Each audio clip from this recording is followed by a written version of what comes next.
Assalamualaikum warahmatullahi wabarakatuh.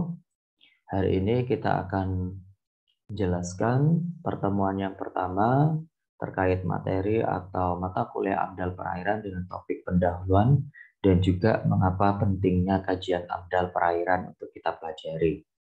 Rekan-rekan yang berbahagia, terminologi ini adalah menjadi bagian dari timeline dari pembahasan kita pada pagi hari ini. Kemudian mengapa diperlukannya AMDAL, dan yang ketiga adalah siapa yang harus melakukan AMDAL. Nah, kalau kita pelajari di sini ada dua istilah, ada ANDAL dan juga AMDAL. ANDAL merupakan kepanjangan dari analisis dampak lingkungan yang telah dikembangkan oleh negara maju sejak tahun 1970. Nah, istilah yang dikenalkan, karena memang kajiannya itu adalah istilah bahasa Inggris dan juga populernya, maka ANDAL ini seringkali disebut sebagai Environmental Impact Analysis atau Environmental Impact Assessment, yang kemudian disingkat dengan EIA, ya. Kalau bahasa Indonesia adalah EIA. Environmental ini adalah artinya lingkungan. Kemudian analysis diartikan sebagai analisa. Sehingga kata yang terakhir adalah impact. Nah, impact ini dari kalangan analisis dan juga akademisi ini masih sering mendapatkan banyak perselisihan ya mengenai artinya. Sehingga pada beberapa negara di mana kajian ANDAL atau EIA ini berkembang, yaitu di negara Kanada dan Australia, ini masih menggunakan istilah impact. Kadang juga diartikan dengan arti yang berbeda seperti itu. Nah, selanjutnya rekan-rekan, impact ya pada permulaannya hanya dirubah menjadi impact ya, karena memang penggunaan istilah ya dan juga diterjemahkan ke dalam bahasa Indonesia, kemudian seringkali diartikan sebagai pengaruh atau dampak. Mulanya ANDAL ini atau analisis dampak lingkungan ini disingkat dengan sebutan ADL. Sehingga kalau bisa kita definisikan, ANDAL ini adalah telaah secara cermat dan mendalam tentang dampak penting satu kegiatan yang direncanakan. Nah, tadi sudah disampaikan di slide yang pertama, ada istilah AMDAL. Kalau AMDAL ini adalah hasil studi mengenai dampak satu kegiatan yang direncanakan terhadap lingkungan hidup yang diperlukan bagi proses pengambilan keputusan. Nah, karena ada kaitannya dengan proses pengambilan keputusan, maka kajian AMDAL ini dinilai lebih komprehensif dan juga dinilai lebih penting daripada hanya sebatas AMDAL. AMDAL didefinisikan sebagai analisis mengenai dampak lingkungan dari satu proyek yang meliputi pekerjaan evaluasi dan pendugaan dampak proyek dari bangunannya, prosesnya, maupun sistem dari proyek terhadap lingkungan yang berlanjut ke lingkungan hidup, yang meliputi penyusunan PIL, penyajian informasi lingkungan, TOR AMDAL, RKL atau disebut dengan rencana pengelolaan lingkungan, dan juga RPL atau rencana pemantauan lingkungan. Jadi AMDAL ini sifatnya lebih umum dan juga lebih general daripada AMDAL. Nah, kalau kita lihat di sini rekan-rekan, definisi dampak ya. Impact atau dampak di sini diartikan sebagai adanya satu benturan antara dua kepentingan. Jadi kalau kita ingin mendefinisikan satu dampak, berarti di situ bisa kita kaitkan dengan adanya dua kepentingan yang berbeda. Kepentingan yang pertama adalah kepentingan dari pembangunan satu proyek. Ya, kita tidak terlepas dari satunya kegiatan industri di lingkungan kita ya rekan-rekan. Maka penyaji proyek atau yang mempunyai dana untuk memprakarsai proyek, untuk membuat satu kegiatan proyek, pasti punya kepentingan untuk berdirinya suatu proyek atau berdirinya suatu perusahaan. Kemudian ada kepentingan lain yang tidak dilepaskan atau harus tetap ada ketika proyek ini berlanjut, yaitu apa? Kepentingan usaha untuk melestarikan kualitas lingkungan yang baik. Karena ada dari kalangan akademisi, praktisi lingkungan yang berharap tidak hanya proyek ini berjalan, tapi juga pelestarian akan lingkungan itu juga berjalan. Sehingga ketika dua kepentingan dari pemrakarsa proyek dari pihak yang dapat menjadikan proyek tersebut ada dan juga pihak yang berusaha untuk menjaga pelestarian lingkungan, ini ketika dijalankan secara bersamaan pasti akan terjadi suatu benturan. Nah, benturan itulah yang nantinya akan terwujud dalam suatu bentuk yang disebut dengan dampak. Nah, kajian AMDAL di sini adalah ingin mempelajari analisis mengenai dampak lingkungan ketika proyek itu hendak dibangun atau sebelum proyek itu dikembangkan atau setelah proyek itu nantinya akan dikembangkan. Nah, rekan-rekan, kalau kita lihat di sini, yang dimaksud dengan istilah dampak ya, itu tidak hanya selalu berimplikasi pada dampak yang bersifat negatif saja, tetapi juga dampak yang bersifat positif. Kita tidak bisa nafikan bahwasanya satu proyek yang berjalan itu mesti dengan dampak negatif, tapi juga pasti ada dampak positifnya. Sepakat ya untuk terminologi seperti ini. Jadi kalau kita lihat proyek pembangunan dan lingkungan ketika kepentingannya dibenturkan atau kepentingannya dipertemukan menjadi satu akses yang harus berjalan bersama, maka pastinya akan timbul suatu dampak. Ya, dampak itulah yang terjadi ketika nantinya harus kita pelajari. Nah, sehingga istilah dampak didefinisikan sebagai setiap perubahan yang terjadi dalam lingkungan akibat adanya aktivitas manusia.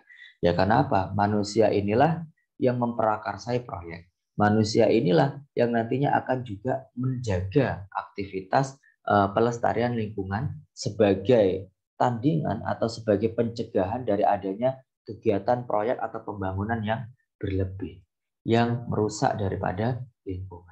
Di dalam peraturan pemerintah disebutkan sebagai perubahan lingkungan yang diakibatkan oleh satu kegiatan. Jadi dampak itu diartikan sebagai perubahan lingkungan yang diakibatkan oleh satu kegiatan. Nah, itu kalau kita melihat dari terminologi dan definisi dari peraturan pemerintah. Nah, definisi laporan AMDAL dalam pustaka luar seringkali disebutkan dengan istilah Environmental Impact Statement atau Environmental Impact Report.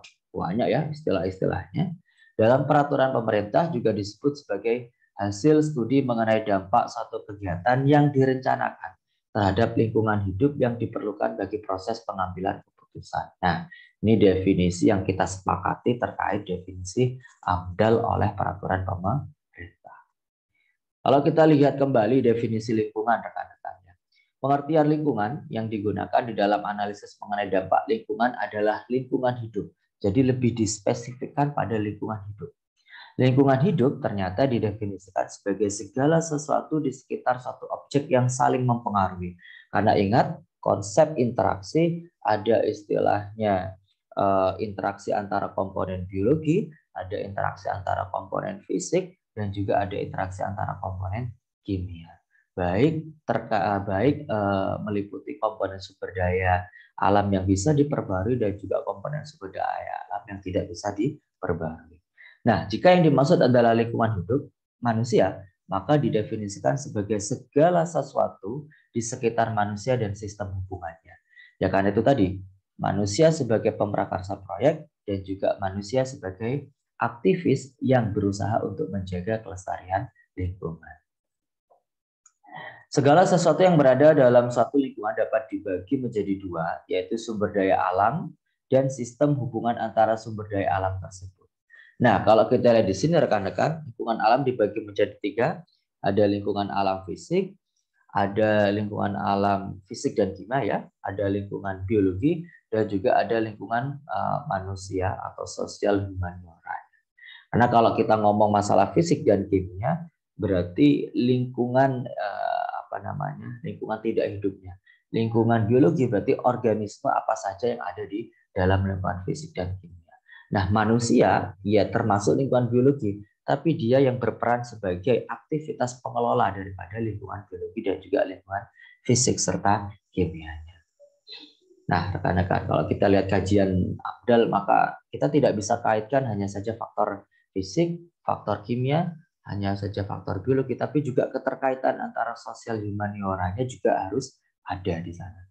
Nah, definisi sumber daya alam kalau kita lihat di sini Sumber daya alam didefinisikan sebagai segala sesuatu di alam yang berguna bagi manusia untuk memenuhi kebutuhan hidupnya.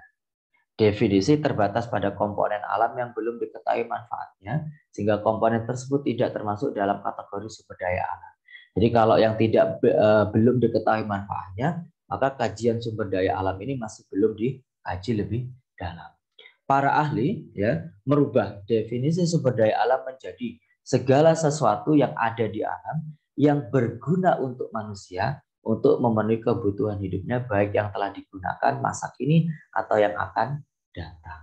Nah, karena kenapa sih harus berkaitan dengan sumber daya alam? Karena kajian AMDAL itu rekan-rekan akan mengungkap potensi sumber daya alam apa saja yang nantinya akan dipengaruhi oleh adanya aktivitas pemrakarsa lingkungan, oleh adanya aktivitas orang-orang yang bekerja di bidang pembangunan proyek dan sebagainya. Maka penting bagi kita untuk mengetahui arti daripada sumber daya alam itu sendiri. Nah, kalau kita lihat di sini, klasifikasi sumber daya alam itu tergantung dari orang yang menyajikan, tergantung dari para ahli ini mendefinisikan. Kalau dilihat dari sifat komponen penyusunnya, maka ada dua. Ada sumber daya alam yang dapat diperbarui dan ada sumber daya alam yang tidak dapat diperbarui. Nah, pastinya teman-teman sudah paham ya, contohnya apa kira-kira kalau sumber daya alam yang dapat diperbarui dan juga sumber daya alam yang tidak dapat diperbarui. Nah, berdasarkan sifat komponen penyusunnya, ya, mohon maaf, kayaknya tidak muncul ini ya. Nah, sumber daya fisik dan ada sumber daya biologis serta ada sumber daya manusia. Jadi kalau kita lihat sumber daya alam berdasarkan penyusunnya, kita juga tidak bisa memungkiri ya bahwasanya manusia itu juga bagian dari sumber daya alam. Maka kita ini disebut sebagai faktor penting penyusun keadaan sumber daya alam itu sendiri. Ya, tentunya kalau manusia itu memanfaatkan potensi yang ada di lingkungannya, maka tidak lain yang dimanfaatkan oleh manusia mencakup sumber daya fisik dan juga sumber daya biologis. Nah, diharapkan manusia itu adalah agen perantara yang dapat memanfaatkan kepentingan biologisnya secara ideal, sehingga sumber daya fisik yang disajikan oleh lingkungan itu tidak tereksploitasi secara berlebih. Nah, kalau berdasarkan jenis komponen penyusunnya, ya rekan-rekan, ya bila kita lihat di sini, kalau mohon maaf, yang kedua itu jenis penyusunnya ya. Kalau yang ketiga komponen penyusunnya, di sini ada sumber daya air, ada sumber daya udara, sumber daya tanah, sumber daya flora dan juga fauna. Berarti kalau fauna apapun yang berkaitan dengan hewan dan flora apapun yang berkaitan dengan tumbuhan. Dalam analisis mengenai dampak lingkungan, tiap komponen atau sumber daya alam dapat diberikan dua nilai, yaitu nilai sosial ekonomi dan nilai ekologi. Jadi, poin penting dari kajian AMDAL harus kita ikuti sosial ekonominya seperti apa, dan juga nilai ekologinya seperti apa. Misalkan, ketika kita ingin membangun suatu perusahaan di bidang pengolahan hasil perikanan, ketika perusahaan tersebut dibangun di daerah pesisir, maka harus kita ketahui nilai ekologis dari adanya suatu pembangunan perusahaan di bidang pengolahan perikanan itu seperti apa sih dampaknya kepada lingkungan. Tapi kita juga tidak boleh mengalihkan dampak daripada perusahaan pengolahan hasil perikanan itu dilihat dari kacamata sosial ekonominya itu juga seperti apa. Mungkin dari adanya peningkatan aktivitas masyarakat yang ada di sana, kontribusi masyarakat untuk juga bergabung di aktivitas pengolahan hasil perikanan, dalam artian seberapa besar atensi yang dilibatkan oleh perusahaan untuk menggabungkan atau untuk mengajak masyarakat menjadi bagian dari tenaga pekerja, menjadi bagian daripada tenaga pengelola dan sebagainya.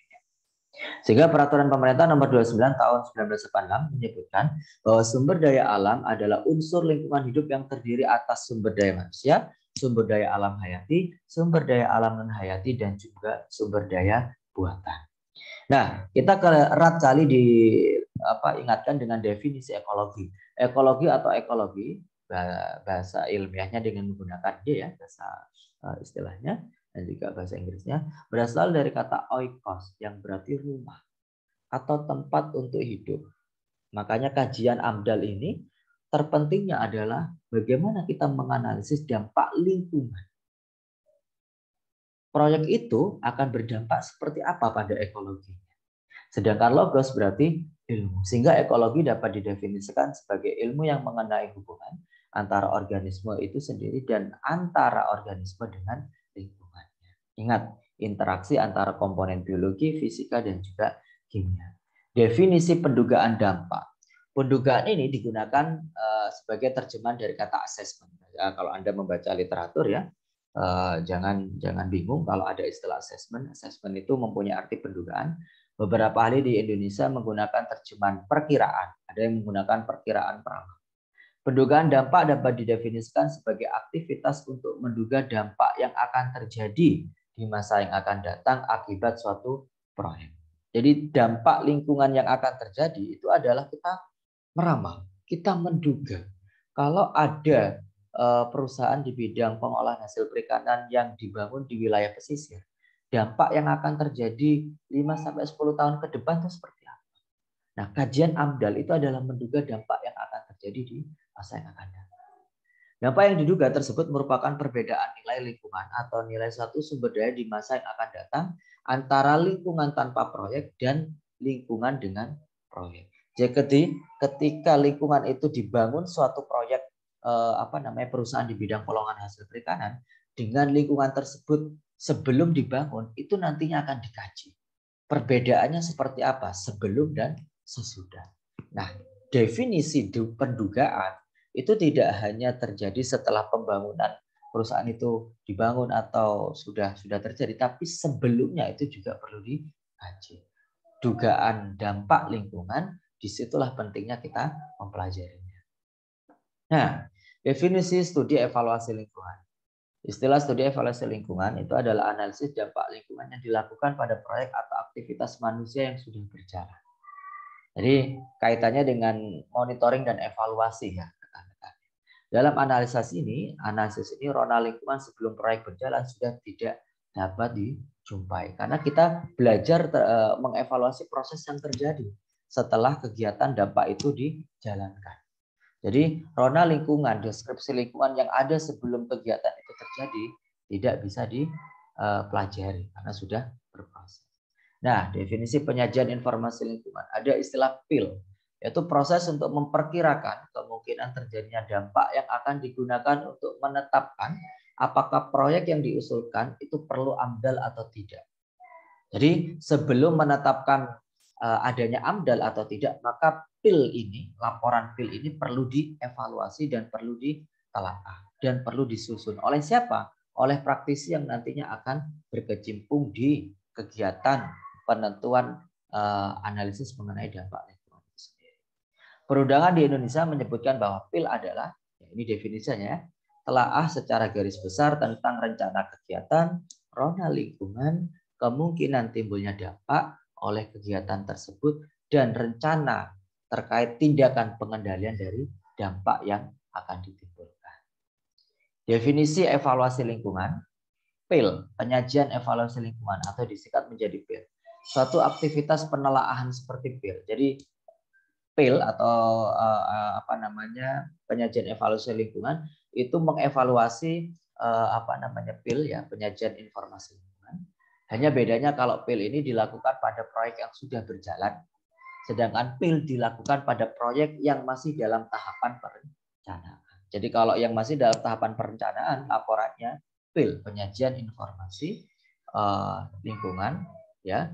Tapi kalau proyek itu sudah berjalan, maka PIL istilahnya atau penyajian evaluasi lingkungan karena sudah ada aktivitas proses di sana. Mengapa diperlukan AMDAL? Ya ini tadi, AMDAL harus dilakukan untuk proyek yang akan dibangun. Karena undang-undang peraturan pemerintah telah menghendaki demikian.